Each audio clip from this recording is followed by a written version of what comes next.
Hey everyone, welcome back to Supreme by Sarah Pearl. I am your host, Sarah Pearl, and as usual, I am so excited to dive into today's topic because we have a special guest with us here today. But before I get into it, I want to welcome all of my new listeners. Thank you guys for tuning in today, and I hope that you can glean some insight that will be valuable to you along your personal development journeys because that is what Supreme by Sarah Pearl is all about. So, without any further ado, I have my good friend Jess Dunnigan here. She is, I think, a celebrity, Oh my honestly. gosh. But she is the founder, the CEO of her own fitness studio, Fearlessly Fit. She's an actor or actress, rather. She's a bodybuilding professional. Okay, I think she has a like a gold medal under her belt, if I'm not mistaken. She's a speaker and she's a really great friend. So I'm excited to have her on. Thank you. I'm Yes. excited. I'm excited. So I got Jess on here today because she has been on her own personal development journey, and she's big into fitness. So that's her profession, and so I wanted to bring her on because I know a lot of the times when we're along our personal development journeys, fitness and health and wellness in general can be a big factor for us along the journey. So I wanted to bring her on just to get her insight on a few different topics. So Jess, tell us a little bit about yourself. Yes, and I'm so glad to be here today Yes, to girl. chat with you. So, as you mentioned, I am a trainer, professional bodybuilder. Just turned professional last year, and getting into the acting scene, which is totally new. So, I wear many hats, but the main hat that I wear daily is health professional. So, I have a business in Northport, Alabama, where I do one-on-one group training, and I really try to empower women through fitness. My journey with low self esteem, not feeling confident in the skin that I'm in, and body image issues made me realize once I started training, it really helped diminish a little of those things a little bit by a little bit. And I realized how fitness can be a way to help people get past mental barriers. And Yeah. so I just want to take a different spin with fitness and be beyond like the body, but more within the mindset of the Yeah. individual, how it really empowers them mentally. So I really try to preach the physical aspect, but also like empowering them mentally to be just as strong Yeah. as their body. Because they're tied together. You know, the Exactly. mental, the physical. Like if the mental isn't there, then the physical will lack, and if the physical is not there, then the mental will lack, and so they're bound together. Now I know. So we met in college, right? Good Right. old Impact Nation, praise Yes. dancing together, and you were studying physical therapy. Right. So how did you venture into like the personal training side? So honestly, a lot of failure. To be quite Yes. honest, Uh huh. I would love to paint the picture saying I just decided to go to personal training, Uh huh. but for getting into the PT program was very tough, and I tried 3 times to get in, Mm-hmm. and I did not get accepted. Wow. And so it made me think about, okay, what do I want to do? I mean, I was working at the hospital as I was trying to pursue PT Yeah. and a PT school. And with that failure, I just had to reassess what I wanted to do. And I said, well, let me do something in the health and wellness. That's what my degree background is. And anyway, I didn't think I can really make money being a trainer. I didn't want to just work at a gym. So my mom said, "Hey, why don't you think about trying to do personal training?" Mm-hmm. And I started just game planning. I don't even know really kind of really how it started, but I just started game planning, and God hooked me up with a consultant Yeah. to help me, start the business, and So I it all just just went. worked out. Mm-hmm. From So there. now you've always been in shape, but girl, you are shredded Thank you. right now, and I love it. Thank I you. love I'm it. trying. Thank you. So I mean, what what keeps you motivated? Because I asked that question because you have experienced, like you said, some failures, and you've been rerouted and things like that. So what do you think kept you motivated? Because you could have quit, but you didn't. So I would love to know like what it was that kept you going. Really, for us physically Yeah. motivated. I think just remembering like where I know for us physically, just remember the end goal of what I wanted, how I wanted my body to be, and how strong I wanted to be, Yeah. for us in the gym lifting weights. And I think that overall picture kind of kept me motivated. So I always tell people to, to stay motivated with something, remember the end goal. And it sounds very cliche, like remember what you want at the end, but it really does help. It kind of gives you that visual image to kind of keep pushing Yeah, towards your goal.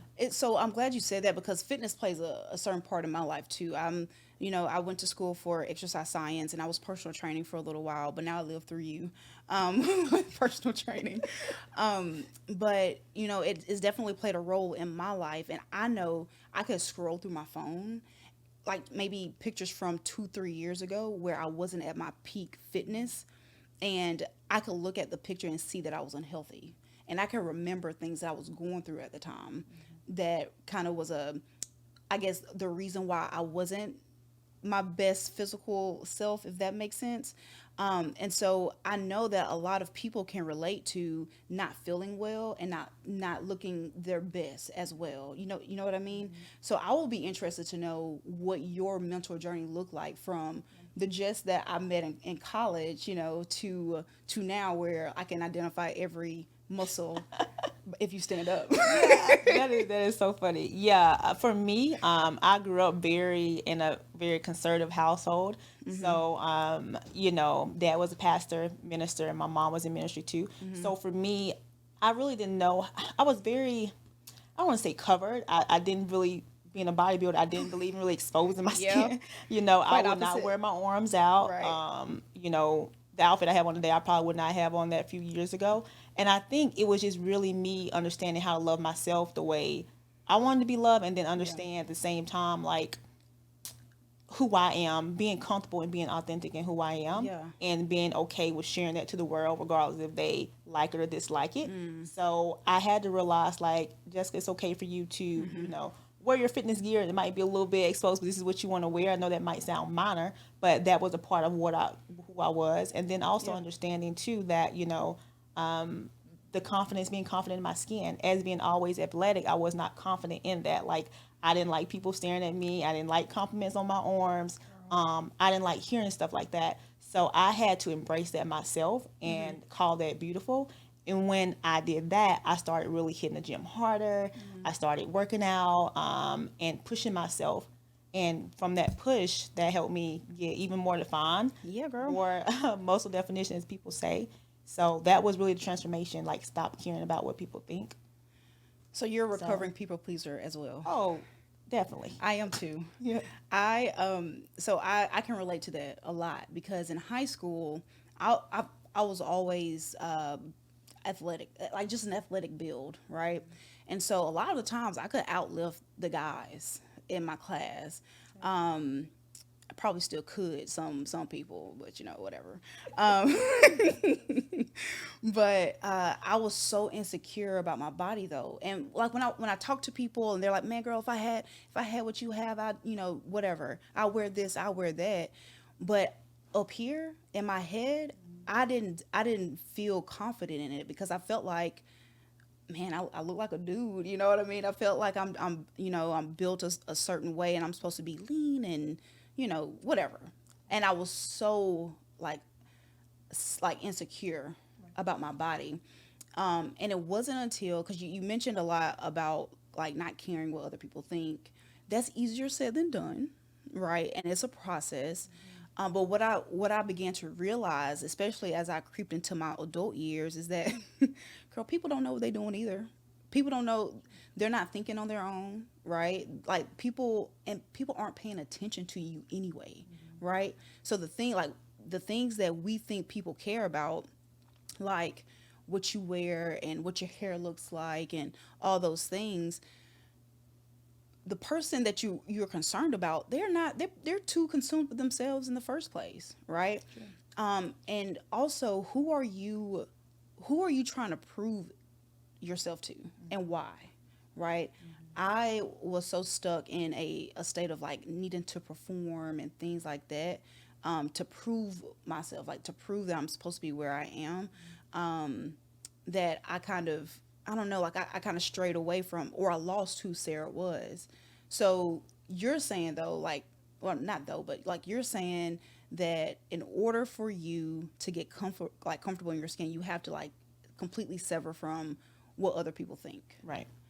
What was that process like for you? Oh my goodness, it was a long process. I think I still wrestle with that today, Yeah. because I was from the generation where it's like, yes, sir, no, ma'am, do what you're told. Anything outside of that is Anything talking outside back. of that, you're talking back, right? You're Right. being disobedient. So I had to learn to find my voice in the midst of that, which was hard because of my upbringing, and I had to realize that my voice is my voice, and it's okay for me to say no. It's okay for me to say, hey, no, this is what I disagree with. And it's okay for me to, find validation within my own self. And that was so hard because, you do want to look for other people's opinions and ask, like, well, what do you think about this? Is this okay? And the most beautiful thing for me is being like confident and trusting my own, like, yes, my own opinion, my own thoughts. And that takes a minute to get there. I'm still learning, but to be confident in that, in my opinion, is the only one that matters. Yeah. Even if my parents don't think so, or even family, friends, whatever. Yeah. Don't think so. And that's a journey. That's not like an overnight thing. It just takes time for you to start like putting action towards it. Yes. You know what I that mean? that makes sense. I still have to check myself a lot about caring too much about what other people think. Because like I said before, I was an extreme people pleaser to the point to where I didn't have my own opinions. And if I wasn't connected to what I believed, what I thought, what I believed was like true, and what I disliked and all those things, if I wasn't connected to that, then I wasn't connected to God, right? Because God, He speaks to us through our, what people call it, our subconscious. That's Him speaking to us and stuff. But if you're not, if you're not listening to like the tap on the shoulder, or like your subconscious telling you to do something, and you're not trusting that, then you're so disconnected spiritually, and you're trying to live a life that you think is pleasing to someone else, but they're struggling too. Like the person next to you is struggling too. And the best thing that you can do, the best thing that you can give this world, is everything that God intended you to be, right? And I feel like you have been on a journey, just watching you in general. I feel like you've been on a journey of extreme like personal growth and development. I mean, all the things that you've accomplished. Now this is me just like looking at a very like macro view of what I'm seeing like happen in your life. But the things that you've accomplished wouldn't have happened had you cared about what other people thought, right? 100%. Did you like have you experienced like any negativity from people like in your current, I guess, like in your fitness profession and all that? Oh, definitely. Like, especially like going the bodybuilding route. I was told not to do that Yeah. because it is a sport that's exposed. But if you understand what it's really about, the sport of it, you understand it is a sport. And Right. so I was told not to do that when I was going into my business. My parents didn't think I should do it. They were like, Get a job. get a job. Your money's coming in. Everything that I've done everything I have done, people told me not to do. And looking back at it, I realized everything I'm doing, I'm prospering in it. And that's when the light That's bulb right. clicked that trust your decision. Absolutely. That's what really kind of got me to the point of like trusting myself. Well, see, and that takes me into a little bit about like goals and dreams and the desires of the heart, right? Because we have so many ideas that go like that we think of every single day, but we don't act on any of them because we don't write them down, or for whatever reason. But the ideas that God gives you, the dreams that He gives you, isn't just by like chance. Like it isn't like it just didn't like come to you for no reason. If you didn't pursue like you starting your own gym, and you took the 9 to 5 route, you wouldn't be here today. Like you wouldn't be who Jess is today. And you would be experiencing a lot of the things that working adults experience, like trying to balance home life and gym life, and trying to find a balance between health and fitness and working full time and all that stuff. But you're prospering, and like you said, you're prospering in the things that you're doing. Do you have any recommendations to people that may be in a place where people are telling them no, you shouldn't do that. Or maybe it's themselves saying, because I'm sure you've doubted, like you may have Yeah. doubt, like I don't know if I should do this. Do Every you day. have any recommendations to someone who's like wanting to take a step towards whatever idea or dream that they have? Yeah, definitely. First, I would say, don't let everybody know what you're gonna do. You want to share your dreams and your goals with people that you can trust it with. Because not everybody's gonna be accepting of what you're doing. That's a fact. Everybody's not gonna be. Some people talk out of fear, and that's what I've learned too.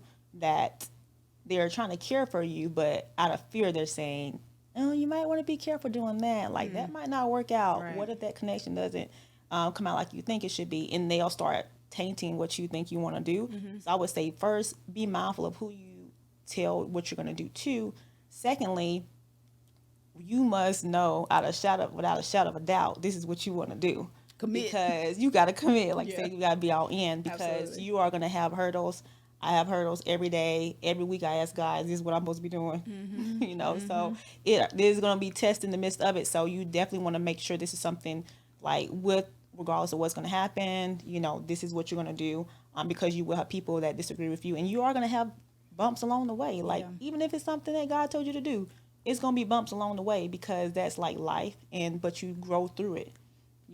And so there's a couple things you said. The bumps in life, I mean, ultimately they're steering you towards what you're supposed to be doing. The failure, quote unquote failure of you not getting into PT school, you can look at that as a failure if you want, but it guided you to where you are now. Right. Right? Because if can you imagine yourself as a physical therapist right now? Not locked in all day. No.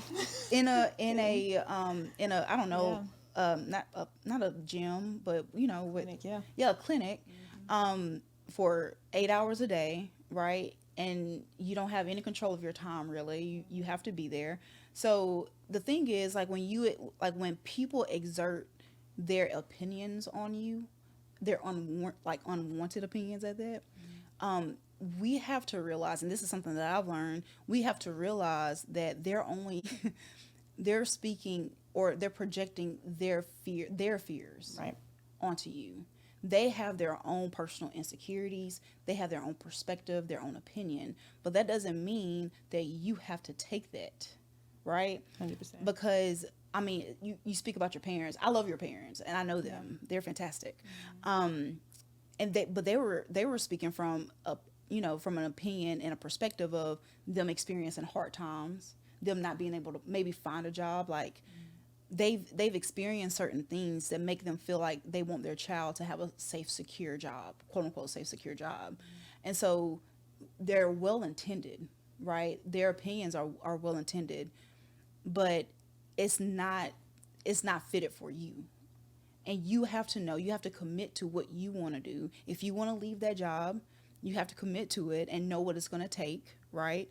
If you if you want to go on this health and wellness journey, you have to know what it's going to take and not lie to yourself to think that, oh, it's just all going to happen miraculously. You have to know that it's going to be work. You got to put in behind it to make it work. But other people's opinions about what you want to do shouldn't deter you. Right. Is that okay? Yeah, 100%. And I know that with a lot with like fitness, self-care comes up a lot.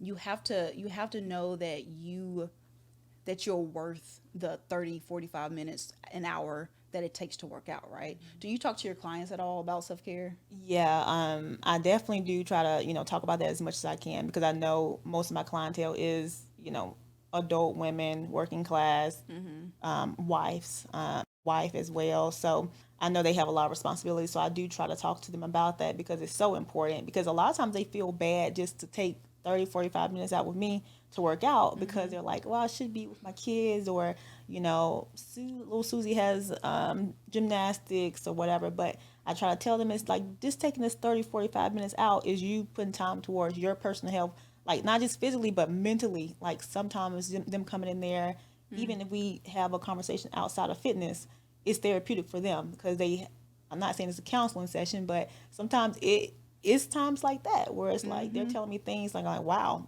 surprised you would want to share that with me, but Right. it's a therapeutic, it's self-care for them. So more of the holistic approach. The mental part is really part of the self care. Yeah. You Well, know. what about you and self care? Like, what's your Yeah. relationship with it? Ooh, I'm learning myself to get better with it. For me, it's quiet time. Like I was telling you earlier, I'm a people's person, but I love my space. I love peace.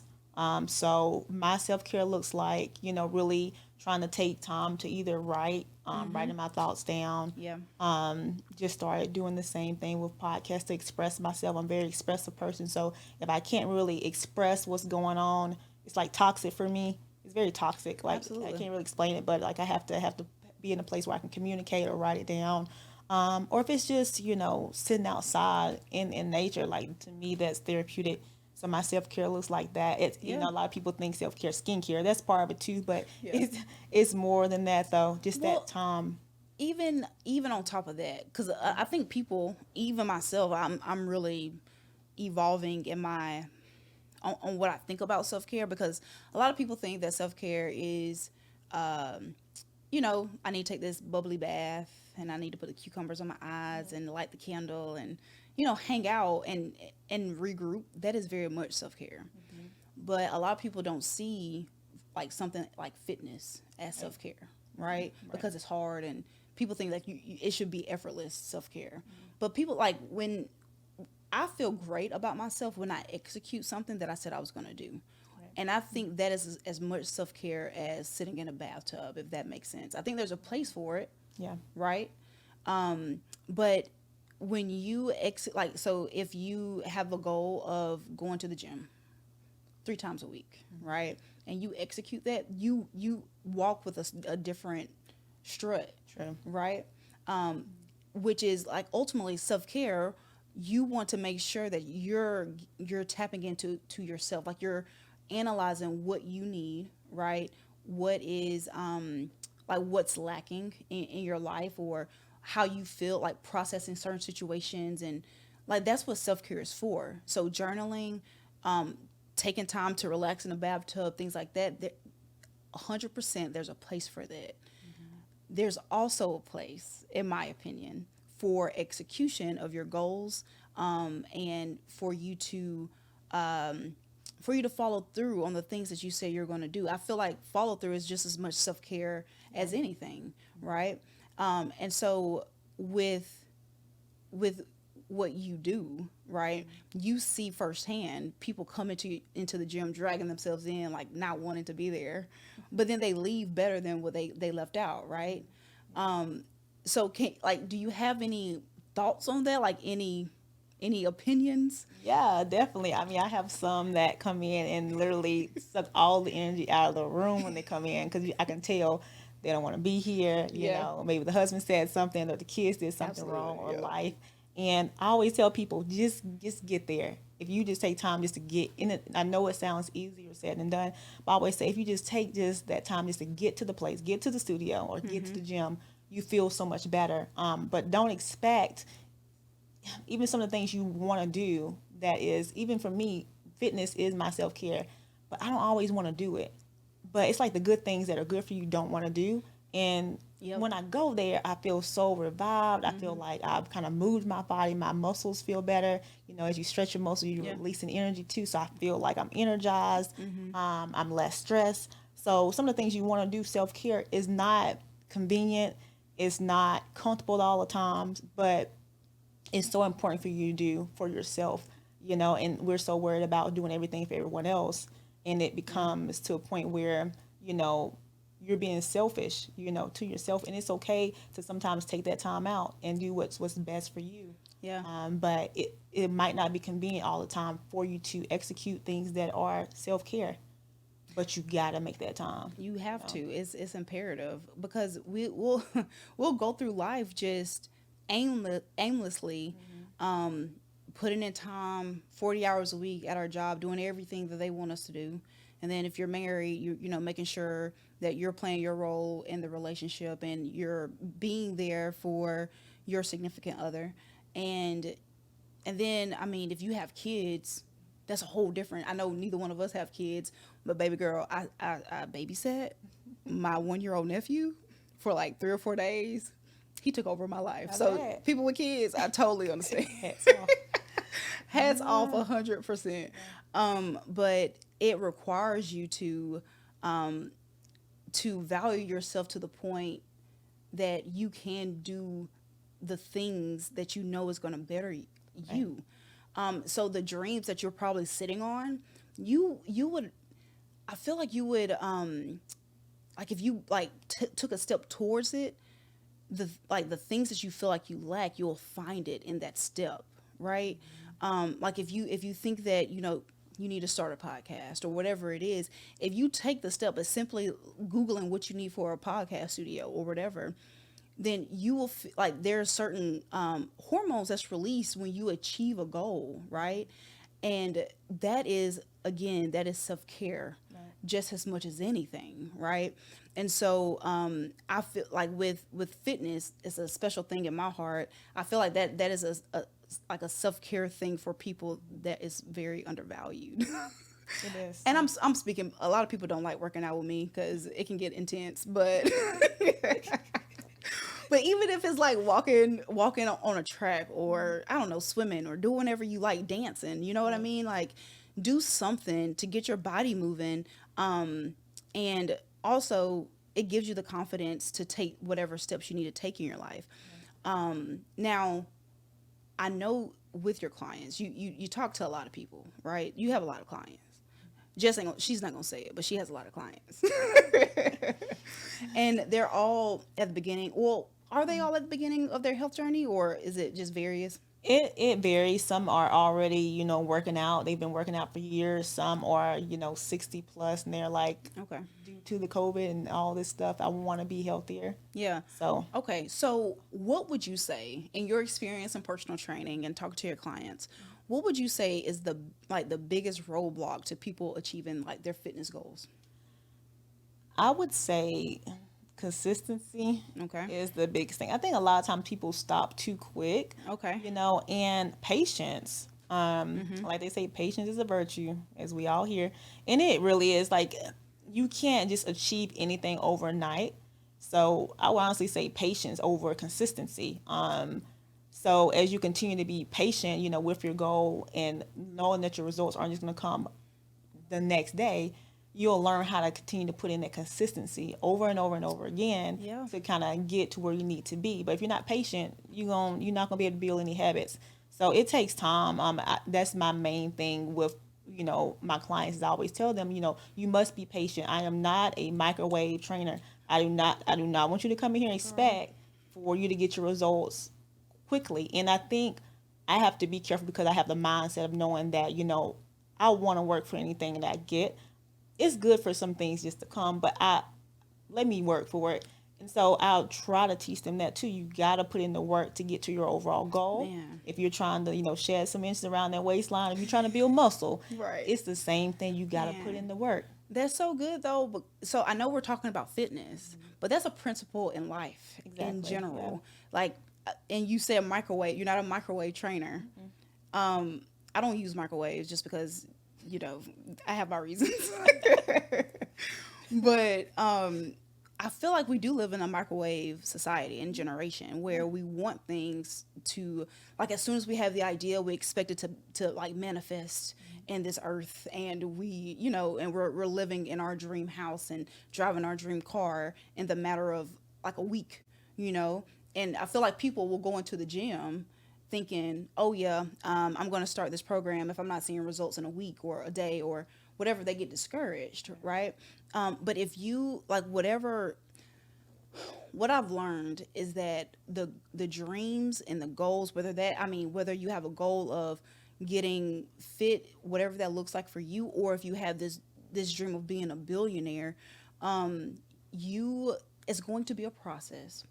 And when God speaks to you a certain vision, it's a snapshot of the vision. Like it's a snapshot of what it's going to be. Like of what you the like the steps that he wants you to take, what is leading to.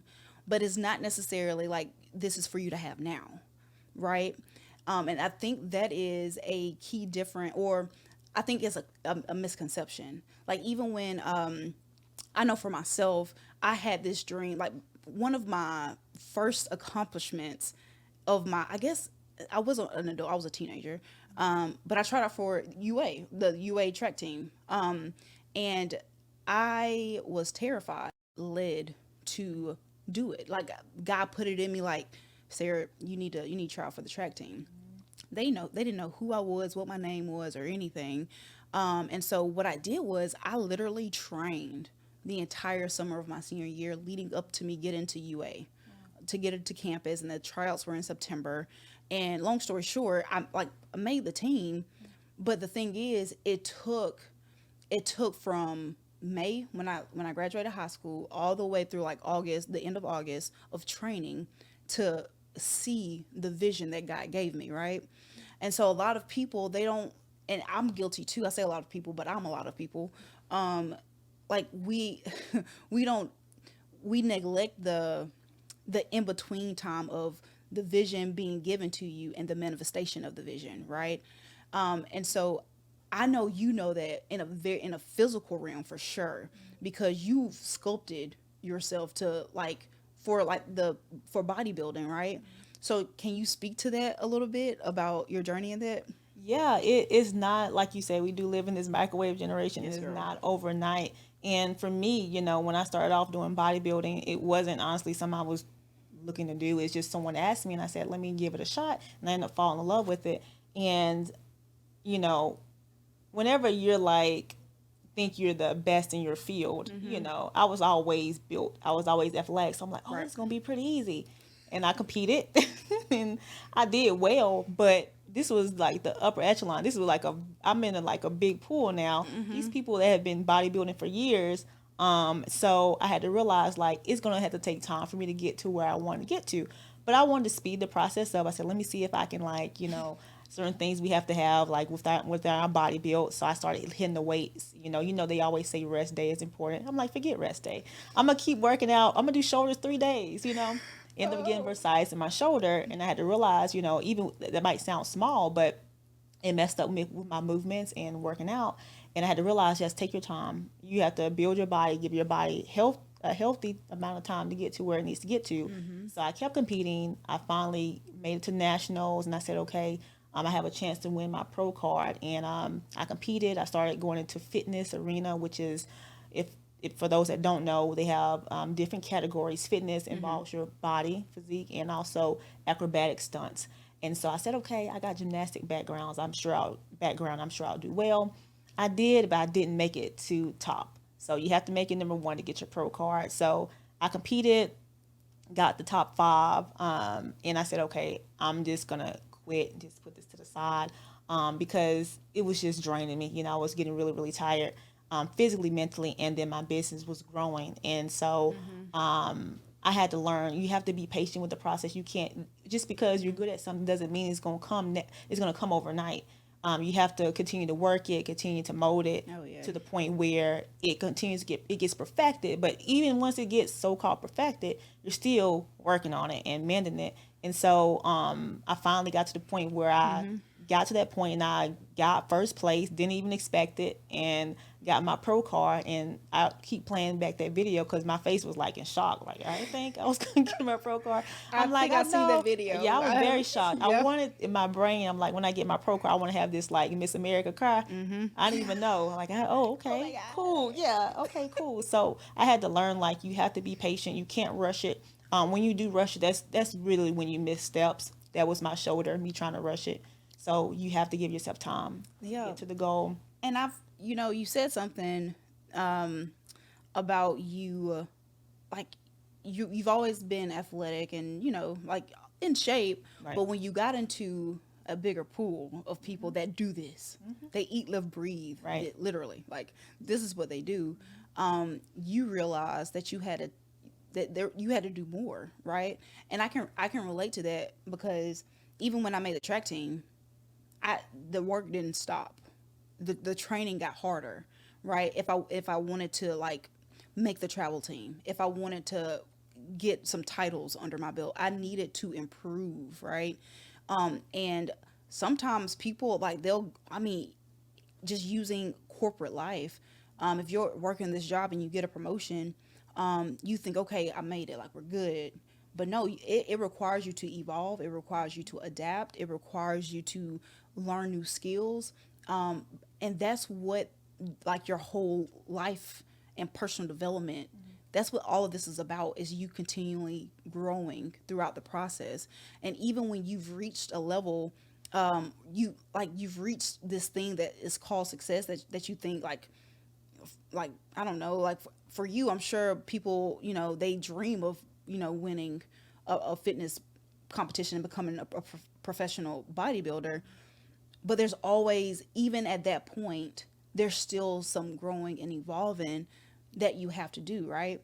And in order for you to successfully go along this personal development journey, if you had, I'm looking at y'all now, if you haven't decided to take your personal development journey, start growing, I strongly encourage you to, because there's a greater you that you haven't tapped into yet.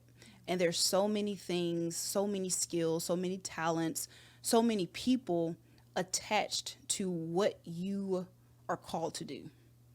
That's my message to you guys. But back to you, Jess. Right. Right. But yeah, so you, like, there's always this constant development process. And the minute that you stop growing and you stop seeking better, then you start drifting back in life, right? And you become status, like your life becomes status quo. Like, you go to work, you get a check on Friday, you cook dinner, you may go to the gym here and there, and your life is just on this cycle, on this hamster wheel. And then it may be a year later, it may be 6 months later, it may be 5 years later, but you'll wake up and you'll say, man, there's so much more I want to do. You can shove it under a rug all you want to, but it will always tap you on the shoulder. I don't know when, I just know it's going to happen, right? And so you said that, and then also you got into something that you were completely unaware of. Like, it was a new thing for you, totally. Yeah. And you started it imperfectly, right? When we all have this need to be perfect at everything we do, that's a lot of times that's the reason why we don't do things. Sure. What do you think about that? Like, do you have a thought on, like, about perfection in general? Yeah, You're like, yes, where do I I have start? a lot of thought on that. Like, I don't know where to start with that, but yeah, I do have that mindset. Like, I want to do it right. It needs to be perfect, and it never is. And I think if you do have that mindset, like before I decide to quit my job and do a business, or before I decide to move to a different country, or before I decide to start this organization, I think a lot of people talk about, like, I got to get myself perfect. I got to get myself right. And I'm like, it took me 2 years within having my business to feel like I was even, like, certified to even do it. You know what I mean? And I tell people that, and they're like, really, girl? I mean, you do such a good job. I'm like, but mentally, I felt as if I would critique myself so much. And I think it's important to critique yourself. It's good to say, hey, I need to work on this. This will make me better. But at the same time, you have to kind of give yourself grace through the process. You have to know, like, okay, I'm going to have slip ups. I am not going to be exactly perfect with what I need to be doing. You will never be perfect. And it should not be a goal set. And I think once I realized that, I gave myself a little bit more freedom to move forward and do what I need to do. I still have moments of that, but now I'm more conscious of it when it happens. Yeah. And I kind of identify it. I mean, perfection is an illusion, right? Like, you will never, like, who says what's perfect and what's not, right? Besides you. And I know for me, I definitely wanted to do everything perfect. I needed to have all the information. I needed, like, I couldn't make a mistake. And if I knew that there was a possibility of me making a mistake, I wouldn't do it. I wouldn't take a certain class in college. I wouldn't try a different technique my coach was telling me to try. Well, I had to at a certain point. But perfection is an illusion, but it stops people so often from, like, pursuing the things that they feel called to pursue, right? And I know, just knowing you personally, I know that you aim for perfection, right? And you do everything excellently. right? Well, I know you're not going to say yes, but you do everything like to a high level. That's different. Like having a high standard for yourself Yeah. and living like a perfection type life. Good point. Right? So, like, yeah, like there's certain values and principles that you need to stand by, live by, and anything you do, you want to do it to the best of your ability.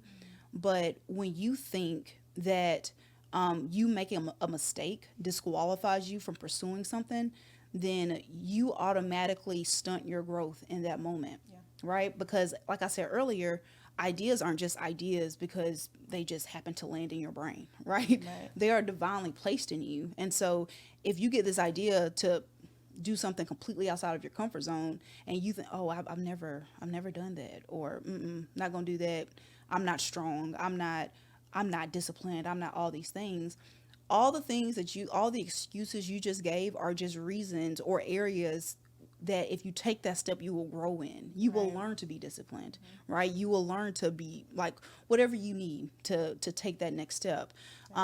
So that, I mean, just that idea of perfection is something I've worked through myself. So did you have any other thoughts on it? Yeah, I know.